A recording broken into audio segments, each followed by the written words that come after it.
ከሀገሬ ቴሌቪዥን የስፖርት ዜናዎቻችን እንደቀጠሉ ነው። አሌክስ ማካሊስተር እና አሊሰን ቤከንባወር በሊቨርፑል እንዲቆዩ ፈልጋለሁ ሲሉ አዲሱ የቀያዮቹ አሰልጣኝ አንዶኒ ኢራኦላ ስለ ቀጣይ የቡድናቸው መዋቅር ባነሱበት ወቅት ተናግረዋል።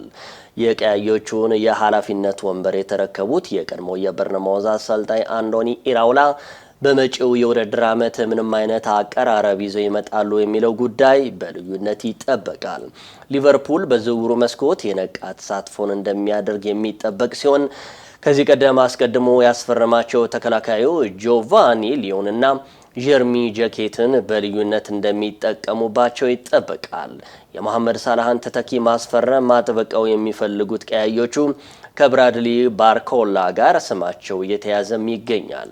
አንዲ ኢራኦላ በቀጣይ የውድድር ዓመት በቡድን ውስጥ በሚኖረው መዋቅር አሌክስ ማካሊስተር እና ግብ ጠባቂው አሊሰን ቤከርን በአንፊልድ እንዲቆዩ እንደሚፈልጉ ተናግሯል። ቀሪ 2 ዓመት የውል ስምምነት ያለው 27 ዓመቱ አሌክስ ማካሊስተር እስካሁን ድረስ በውል ማራዘሚያ ጉዳይ ከክለቡ ጋር ምንም አይነት ንግግር እንዳላደረገ ታውቋል።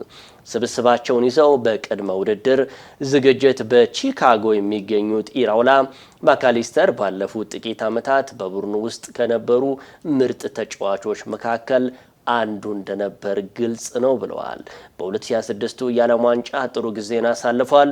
ሌሎች ክለቦች መፈለጋቸው አይደንቀኝም፣ ነገር ግን እንዲቆይ ይፈልጋለሁም ብለዋል አሰልጣኙ።